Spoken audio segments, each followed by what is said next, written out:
오늘 같이 나누실 하나님 말씀 여호수아 14장 12절 말씀 한 절만 보도록 하겠습니다.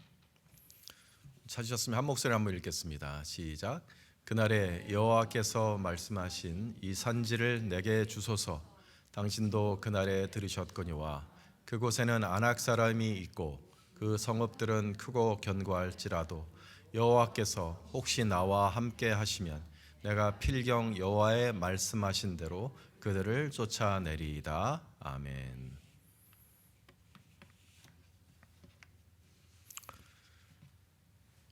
이 여호수아가 치룬 전쟁의 숫자는 사실 그렇게 많지는 않습니다. 정복 전쟁의 과정을 보면 모세가 이끌었을 때 요단강 동쪽, 지금의 요르단이라는 나라가 있는 곳에 아모리 왕 시혼과 바산 왕 옥, 이렇게 두 큰 왕들의 연합군과 전쟁을 두 번 벌였습니다. 그래서 이 아모리족의 광대하고도 비옥한 땅을 차지했죠. 요단강을 건너서 치룬 전투도 사실 그렇게 많지는 않습니다. 여리고성 전투가 제일 중요했어요. 첫 관문이자 난공불락의 성이었는데 이것도 하나님의 능력으로 손쉽게 이겼죠.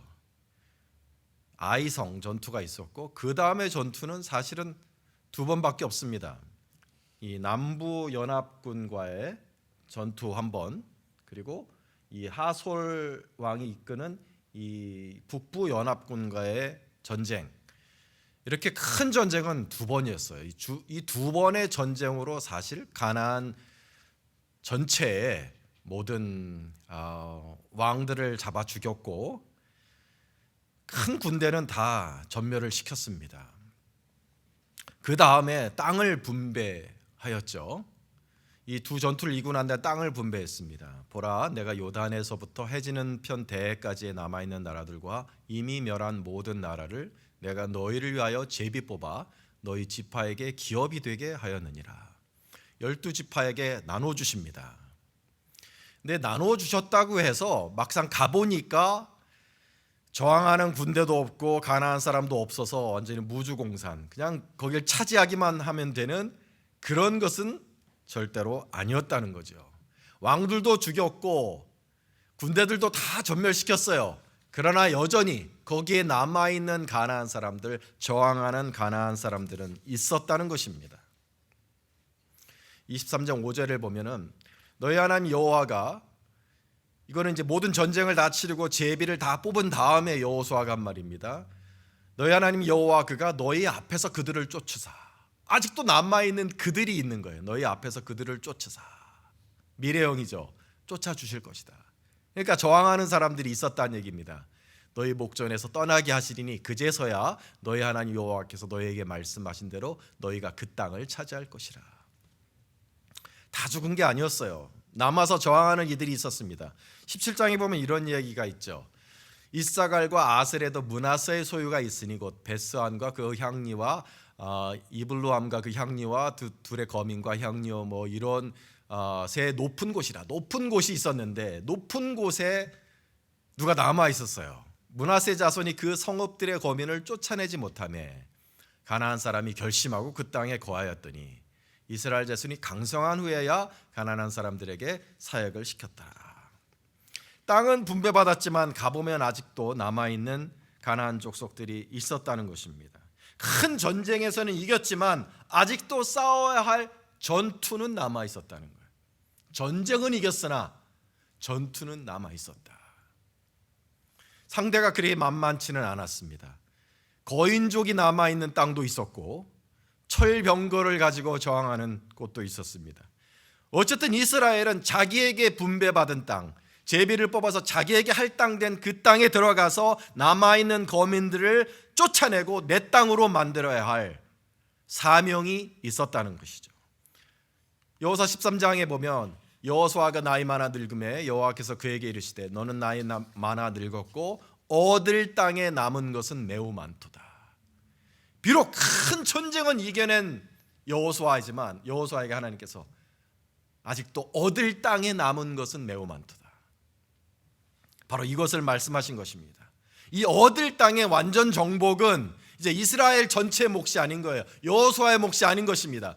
이제 이 제비 뽑아 분배된 그 땅의 완전 정복은 누구의 몫이에요? 각 지파의 몫이에요. 개인의 몫이라는 것입니다. 예를 들어서 우리가 잘 아는 유다 지파에게는 어느 땅이 분배가 되었을까요? 예루살렘 주변의 땅입니다. 수도 예루살렘 주변의 땅이 유다 지파에게 분배가 되었어요. 그 땅을 이런 과정을 통해 유다 지파가 얻게 됩니다. 3장을 보시면 유다가 그 형제, 3절 보세요. 유다가 그 형제 시므온에게 이르되 나의 제비 뽑아 얻은 땅에 나와 함께 올라가서 가나안 사람과 싸우자. 유다와 시므온 지파가 연합을 해서 같이 싸웁니다. 그러면 나도 너의 제비 뽑아 얻은 땅에 함께 올라가리라. 이에 시므온이 그와 함께 가니라. 유다가 올라가매 여호와께서 가나안 사람과 브리스 사람을 그들의 손에 붙이신지라. 유다 자손이 결국 예루살렘, 여부스 족속이 차지하고 있었던, 저항하고 있었던 예루살렘을 쳐서 취하여 칼날로 치고 성을 불살랐더라. 이렇게 예루살렘 주변의 유다 지파에게 분배된 땅을 이렇게 얻게 된 것입니다. 여호수아 전쟁으로 싹 사라져서 쉽게 얻은 게 아니라 큰 전쟁은 이겼으나 아직도 저항하고 있는 작은 적들을 올라가서 치는 거죠. 이게 현대전하고 사실 비슷해요. 현대전은 어떻게 돼요? 지상군이 먼저 들어가지 않습니다. 어떻게 해요? 미사일을 쏘고 함포를 쏘아서 다 포와서 전멸을 시켜버리고 그제서야 그 후에서야 지상군이 들어가서 남아 숨어있는 잔당들을 이렇게 소탕하는 식으로 전쟁이 진행되지 않습니까? 그와 똑같은 거예요. 오늘 우리가 읽은 본문도 더 이제 현미경적으로 들어가는 거죠. 큰 여호수아 전쟁이 있고 우리 유다 지파의 전쟁을 보았습니다. 그 유다 지파의 전쟁 중에서 헤브론이라는 마을에 들어가 그 헤브론이라는 그 성읍을 취하는 과정을 그려낸 말씀이 오늘 우리가 읽은 본문입니다. 헤브론, 예루살렘 아래에 있는 동네입니다. 예루살렘, 베들레헴, 그리고 더 아래, 어떻게 보면 이스라엘 영토 맨 아래에 있다고 말할 수 있는 헤브론이라는 땅입니다. 헤브론이라는 땅이 우리에게는 그렇게 와닿는 땅이 아니라 할지라도 이스라엘 사람들에게는 너무너무 중요한 성지입니다. 왜냐? 여기에 누가 묻혀 있어요? 아브라함이 묻혀 있고 이삭이 묻혀 있고 야곱이 묻혀 있습니다. 성지 중에 성지예요. 아브라함이 살던 땅입니다. 헤브론 무슨 뜻이냐면 friendship이라는 뜻입니다. 하나님의 친구 아브라함. 그래서 그 동네 이름이 헤브론이라는 이름을 가지게 된 거예요. 중요한 땅이죠. 그러나 이스라엘 백성이 올라가서 가나안 땅을 취할 때 이곳의 이름은 헤브론이 아니었겠죠. 나중에 이스라엘 사람이 붙인 이름이니까 이스라엘 사람들이 올라갔을 때 이름은 헤브론이 아니라 기럇 아르바라는 이름을 가진 아낙 사람들의 땅이었습니다. 그 땅을 취하는 모습이 오늘 우리가 읽은 본문입니다. 그래서 여호수아 14장으로 다시 한번 돌아와 보겠습니다. 그날에 여호와께서 말씀하신 이 산지를 내게 주소서.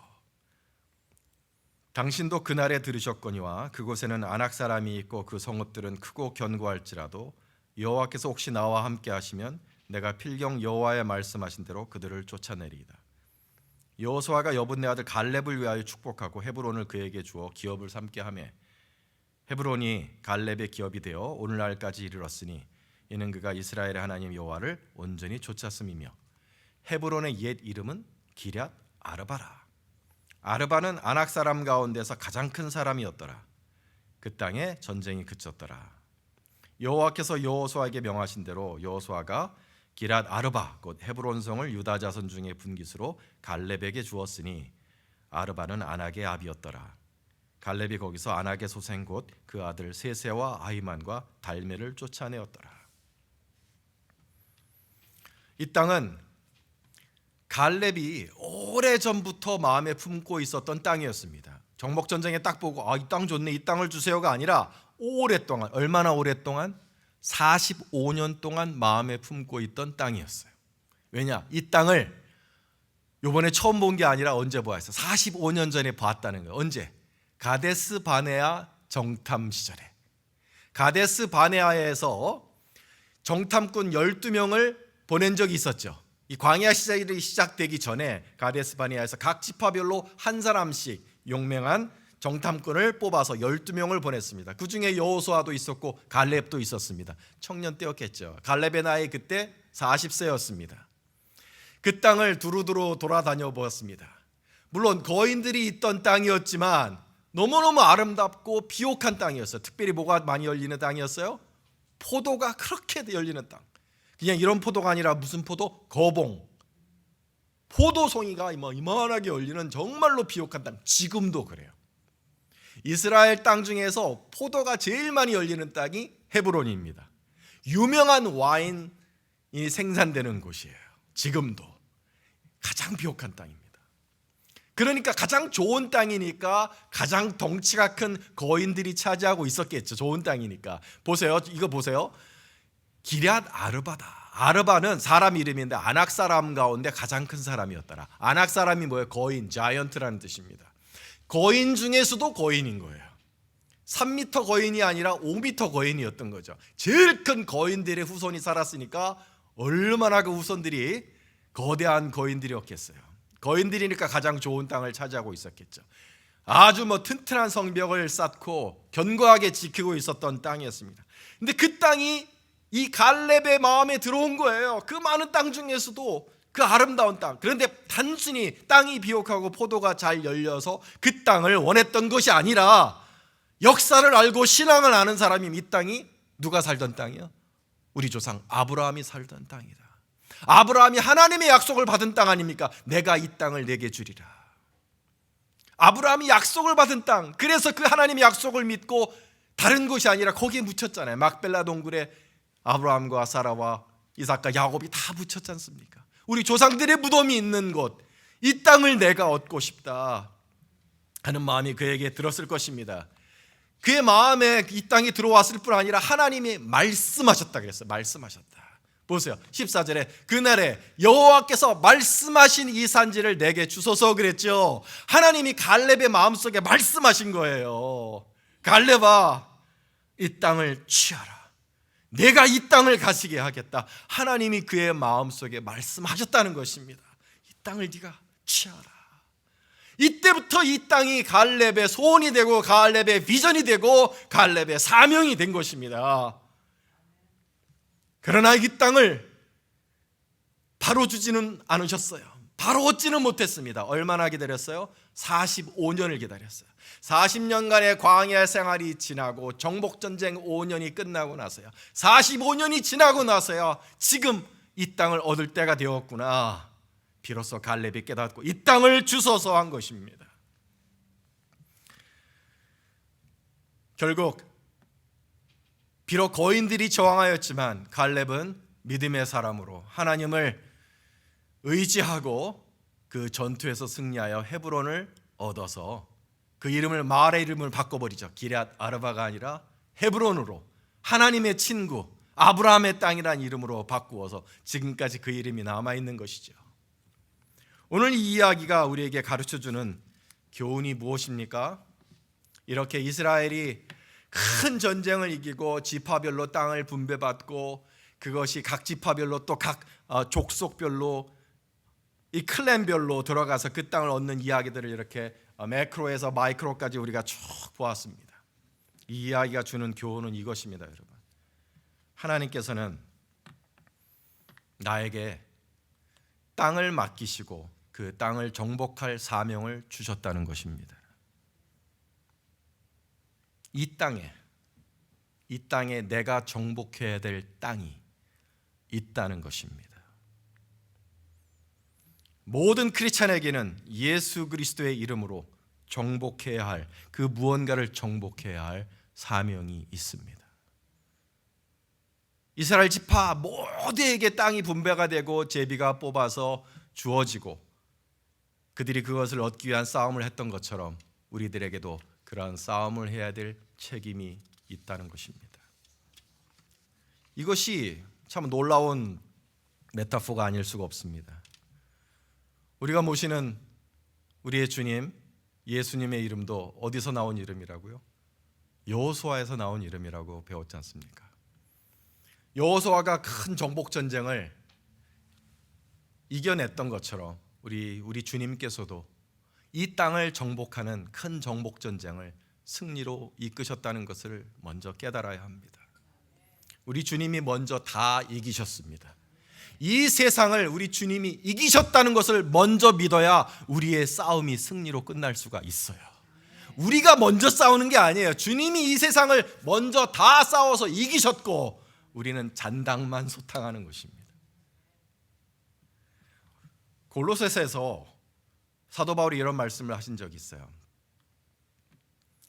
우리를 거스르고 우리를 대적하는 의문에 쓴 증서를 도말하시고 제하여 버리사 십자가에 못 박으시고 정사와 권세를 벗어버려 밝히 드러내시고 십자가로 승리하셨느니라.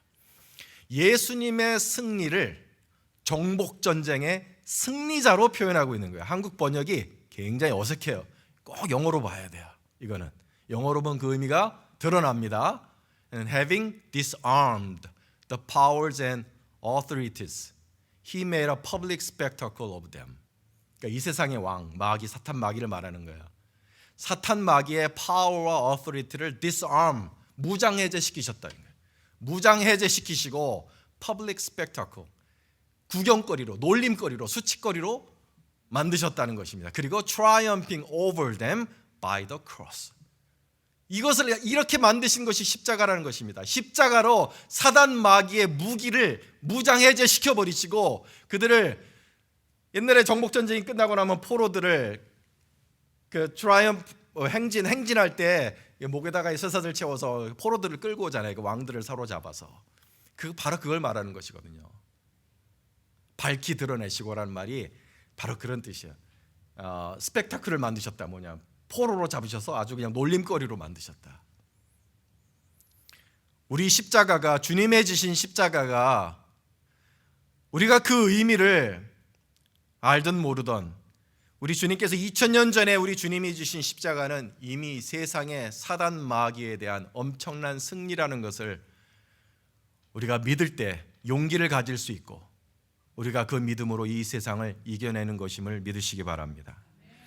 예수님께서 십자가 지시기 전날 이런 말씀하신 적이 있어요. 이제 이 세상의 심판이 이르렀으니 이 세상 임금이 쫓겨나리라. 주님의 십자가가 뭐 어떤 사람들에게는 반역자의 처단일 수 있고 어떤 사람에게는 실패와 좌절일 수 있겠지만 주님은 자신이 지실 십자가의 의미를 다르게 보셨어요. 주님은 자신이 지는 십자가가 이 세상에 대한 심판이라고 그러셨어요.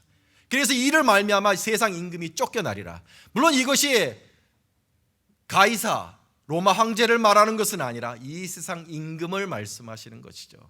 누구요? 사탄 마귀입니다. 예수님, 과연 예수님 십자가에 달려 죽으실 때 다 이루었다 하시고 머리를 숙이고 죽으셨습니다. 다 이루셨다 그랬습니다. 인간의 눈으로 보면 아무것도 이루어진 것이 없죠. 그냥 십자가에서 죽으셨을 뿐이지만 주님은 다 이루셨어요. 이 세상을 정복하시는 일을 다 이루셨다 그랬어요.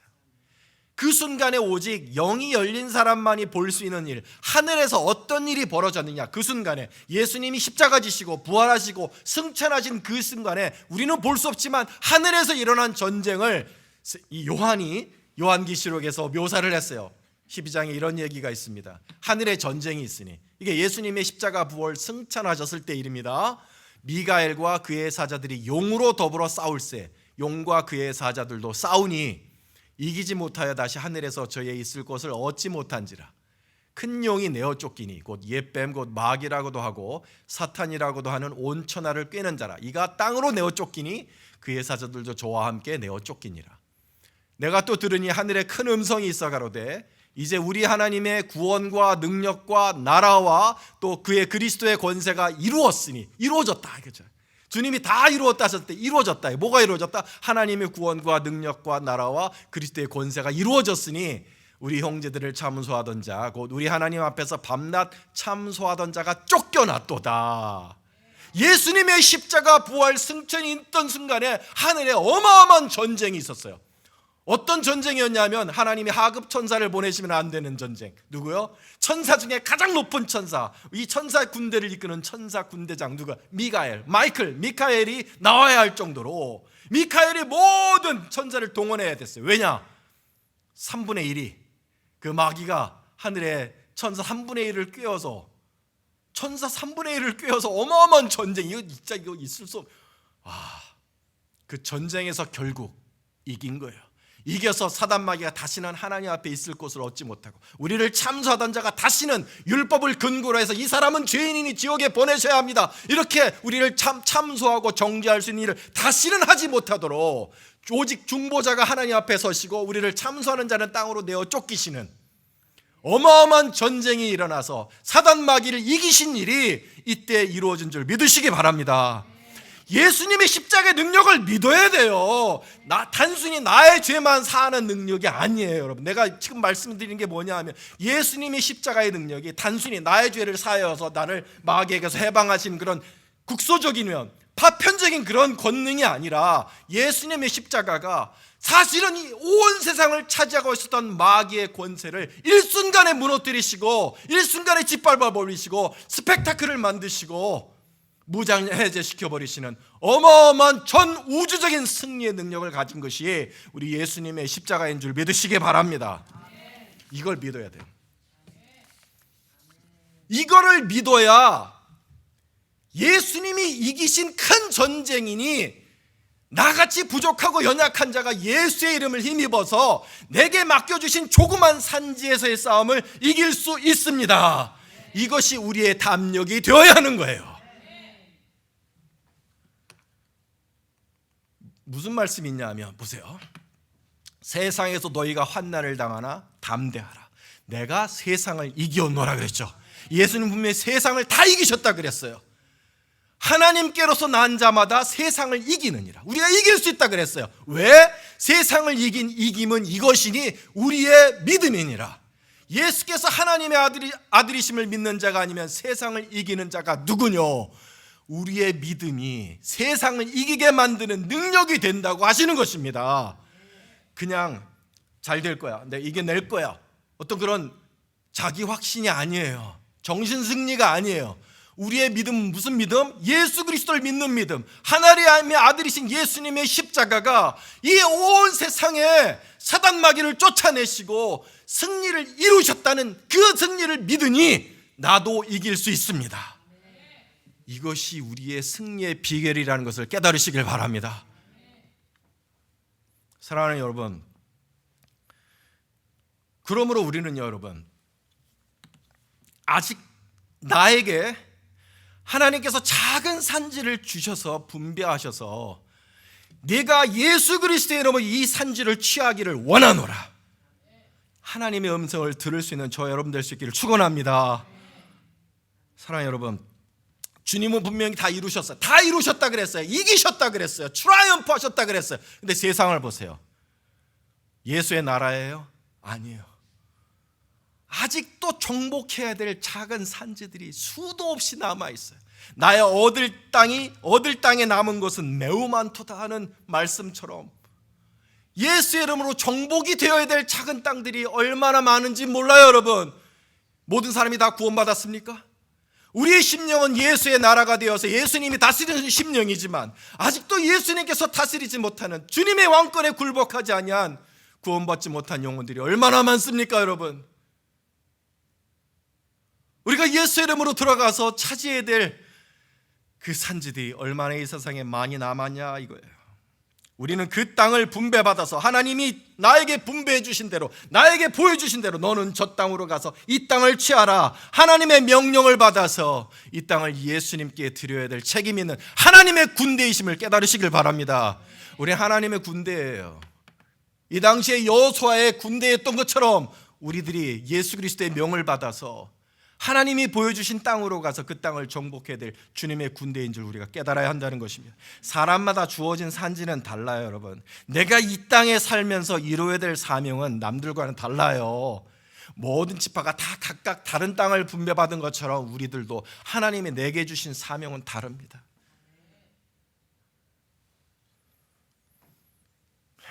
하나님이 어떤 산지를 나에게 보여주셨는가? 왜 저 진 목사는 왜 이 세상의 많은 곳 중에 하필 이곳 아틀란타 땅에 와서 교회를 개척했을까? 하나님이 아틀란타 땅을 내 마음속에 보여주시고 하나님이 말씀하셨으니까 이리로 왔죠. 캘리포니아에서 신학교를 다니면서 전도사 생활하고 목사 안수도 받고, 그런데 사업을 하다가 이제 서영이 유치원비가 없어서 500불이 없는 거예요. 전도사 둘이 사는데 그 500불이 어디서 나오겠어요. 그래서 사업을 시작했는데 돈을 많이 벌게 되었습니다. 집 사고 차 사고 오디오 사고 하고 싶은 거 마음대로 할 수 있을 정도의 돈을 벌어서 캘리포니아 그 좋은 곳에서 정말 얼마나 삶이 풍요하고 넉넉하고 즐거웠는지 모릅니다. 그래서 마음이 이런 생각이 드는 거예요.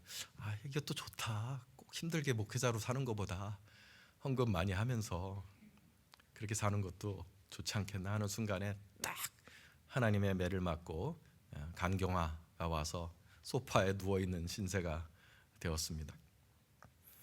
물도 못 마시고, 그때 의사 선생이 5년밖에 살지 못한다고, 목회하지 말고 좀 편안하게 사시라. 근데 그때 저는 거꾸로 다른 생각이 드는 거죠. 그래, 어차피 5년 뒤에 죽는다면 내가 잃어버렸던 사명을 다시 붙잡고 교회를 개척하다가 죽어야 되겠다. 이 세상이 많은, 근데 여기를 떠나야 되겠다는 생각은 들더라고요. 이 좋은 캘리포니아는 좀 떠나야 되겠다. 그래서 매니저를 고용해서 사업을 맡기고 나는 어디로 갈까? 이렇게 신문을 보는데 왜 캘리포니아 신문에 아틀란타 부동산 광고가 올랐는지 지금도 참 이해. 아틀란타 부동산 봤는데 너무 좋은 집이 30만 불, 20만 불밖에 안 된다는 거예요. 야, 뭐 이런 데가 있냐? 들어보니까 막 여기 뜨고 뭐 어쩌다 그래서 왔어요. 친구랑 같이 여기서 집 사자. 그래서 아틀란타 와서 처음에 여기 이사 올 마음이 없이 그냥 집을 사러 왔던 거예요. 왔는데 여기가 기럇 아르바 헤르몬 산지 이름도 돌아가지고 까먹었네. 헤브론 산지처럼 풍요하고 막 숲도 있고 막 공기가 얼마나 좋은지 집을 가봤는데 세상에 캘리포니아에서 100만 불 줘야 되는 집들이 여기는 30만 불밖에 안 하는 거야. 와, 너무 좋다, 너무 좋아. 마켓을 갔는데 우와, 더 커요. 캘리포니아보다 한국 마켓이 더 크고, 야, 여기 너무 좋다.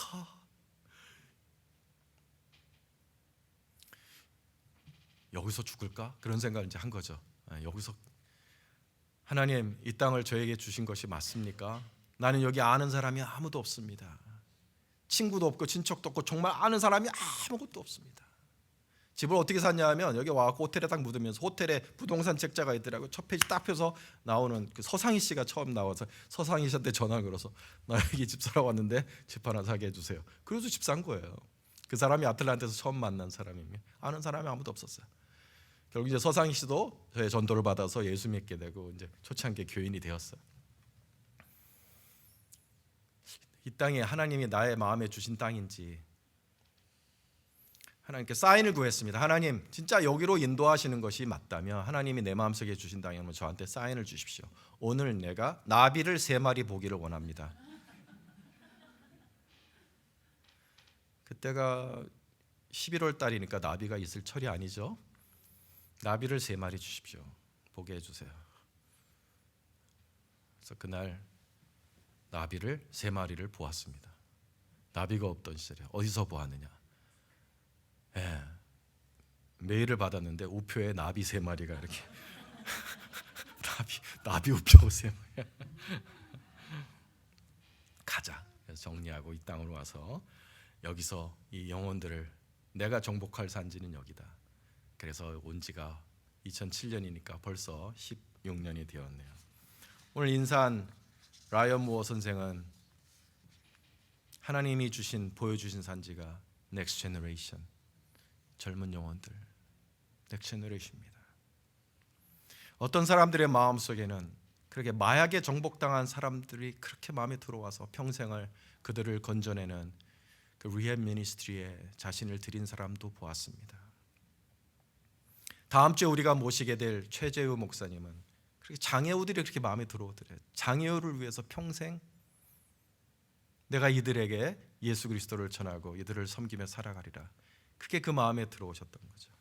먹을 게 없어서 죽는 사람들을 보며 한 끼의 밥을 줘야 되겠다고 생각하는 우리 최율도 목사님 같은 분도 계십니다. 사랑하는 여러분, 여러분 마음속에 있는 산지는 뭡니까? 하나님이 여러분에게 분배해 주신 땅, 여러분의 마음속에 들어오게 하신 땅, 나는 무엇을 위해 구원받았는가? 어디를 정복하라고 하나님께서 여러분에게 보여주고 계십니까? 직업은 아닙니다, 여러분. 직업과 사명은 다른 거예요. 물론 직업과 사명이 같을 수도 있지만 달라요. 어느 치과 의사가 있었습니다. 지금이나 옛날이나 돈 잘 버는 직업입니다. 그러나 이 사람의 사명은 치과 의사로 돈 잘 버는 것이 아니었어요. 이 사람의 사명은 서울대학 학생들의 영혼을 정복하는 것입니다. 그래서 친구 2명과 치과 병원을 오픈합니다. 일주일에 딱 2번만 나가서 겨우 살 수 있을 정도로만 벌면 된다. 그래서 딱 2번만 치과 의사 일을 하고 나머지 4일은 서울대학 캠퍼스에 와서 복음을 전하며, 내가 그 사람을 만났을 때 그런 일을 한 지가 한 10년 되었다고 하는데 2,500명의 영혼을 구원한 사람을 보았습니다. 그 사람이 물론 제가 양육을 받았기도 했고요. 그게 사명이고 그게 산지입니다. 꼭 직업과 같지는 않아요. 내가 이 직업을 얻어서, 내가 이 능력을 가지고, 이 재주를 가지고 내가 어디를 얻어야 될까?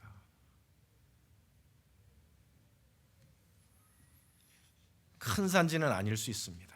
작은 산지일 수도 있습니다. 내가 그곳의 주연이 아니고 조연일 수도 있습니다. 조연도 언제나 필요하거든요. 다음 세대를 위한 사명에, 물론 일선에 나서 뛰는 우리 라이언 몰 선생 같은 사람이 있겠지만 기도하는 사람도 필요하고 도와주는 사람도 필요해요. 스피커가 아니더라도 중보기도 하는 사명을 가질 수도 있습니다. 누구나 빌리 그레이엄 목사님처럼 살 수는 없어도 그 무언가 산지를 정복하기 위한 사명이 없는 사람은 없습니다. 하나님이 주신 사명이 없는 하나님의 백성은 없어요. 산지를 꿈꾸지 않는 사람은 하나님의 백성이 아닙니다. 내가 정복해서 하나님께 드려야 될 땅이 마음이 없는 사람이라면 심각하게 생각해 보십시오. 치과 의사가 될 꿈만 있고 사명이 없다면, 내가 치과 의사가 된다면 그걸 위해서 내가 예수를 위해 어떤 산지를 정복해 하나님께 드려야 할지 그 마음이 없다면 그 사람은 하나님의 군대가 아니죠. 그건 하나님 축복이 아닙니다. 나의 사명과 산지가 무엇인지 모르겠다면 사랑하는 여러분, 말씀에 주옵소서 하나님께 기도하시기를 바랍니다. 그날에 내게 말씀하신 산지라고 하였습니다. 갈렙이 그날에 내게 말씀하신 산지, 하나님 나의 산지를 보여주옵소서. 하나님은 나의 산지를 보여주시고 말씀하여 주시는 하나님이신 줄 믿으시기 바랍니다.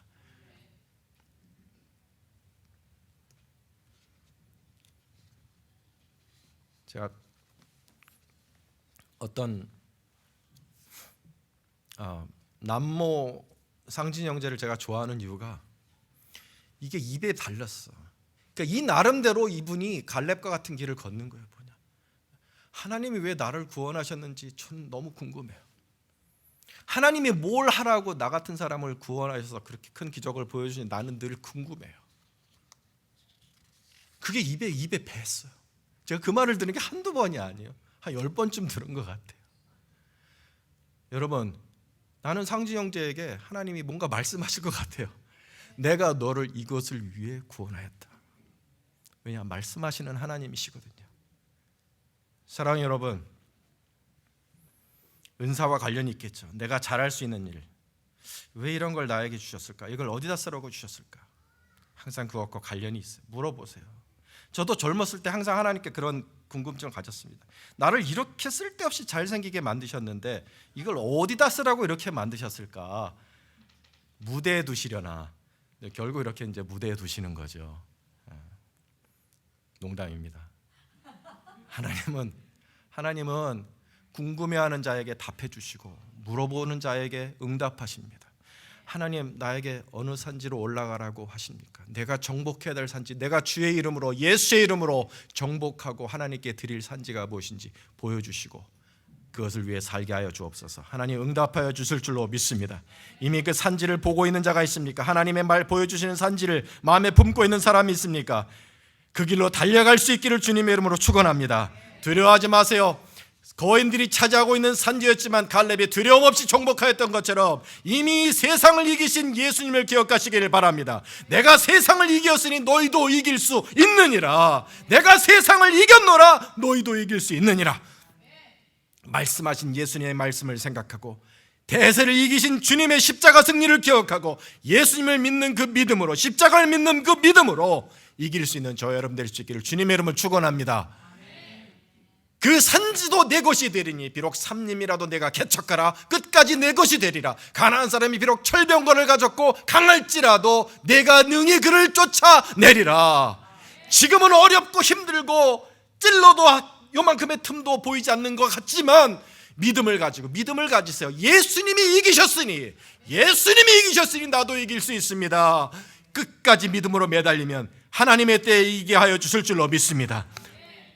오래 인내하세요. 갈렙의 인내를 기억하세요. 마음에 품은 지 45년 만에 응답받았습니다. 인내하고 포기하지 마세요. 반드시 이루어집니다. 하나님이 보여주신 산지는 반드시 취할 수 있습니다. 포기했어서 사실은요, 유스 전도사님 구하는 게 여러분 얼마나 기적과 같은 일인지 아십니까? 대형교회 가서 물어보세요. 대형교회도요, 대형교회도 못 구해요. 왜냐? 전도사 자체가 줄어들고 있고 이런 규모의 한인 교회로 오고자 하는 전도사님은 없어요. 없어. 그래서 기도하다가 하나님 앞에 제가 앙탈을 부렸습니다. 에이, 하나님, 광고를 그렇게 내고 내가 그렇게 이 사람 좀 사정하고 그래도 아무도 안 와요. 어떻게 하라 그러십니까? 마음의 산지는 보여주셔서 다음 세대를 위해 다음 세대를 위해 기도하라 하셨는데 하나님, 나한테 못해 먹겠어요. 하나님께 앙탈을 부렸는데 하나님 그런 거예요. 내가 보내주리라. 네가 구할 거 없다. 내가 보내주리라.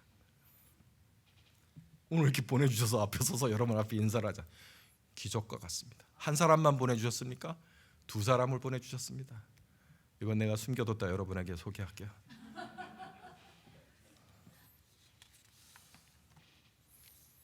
사랑하는 여러분, 포기하지 마세요. 인내하세요. 기도하고 계속 뚫으세요. 믿으세요. 하나님의 때 반드시 이루어져서 주님께 드려질 날이 있을 줄로 믿습니다. 말씀 한 구절을 읽고 오늘 설교를 마치고자 합니다. 여호수아가 이스라엘 자손에게 이르되 너희가 너희 열조의 하나님 여호와께서 너희에게 주신 땅을 취하러 가기를 어느 때까지 지체하겠느냐. 포기했던 꿈이 있다면 다시 붙잡으십시오. 희미했던 것이 있다면 하나님께 다시 밝혀달라고 하십시오.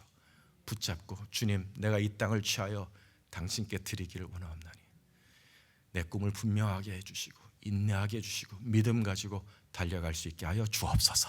이것이 우리의 기도가 될 수 있기를 주님의 이름으로 축원합니다. 기도하겠습니다.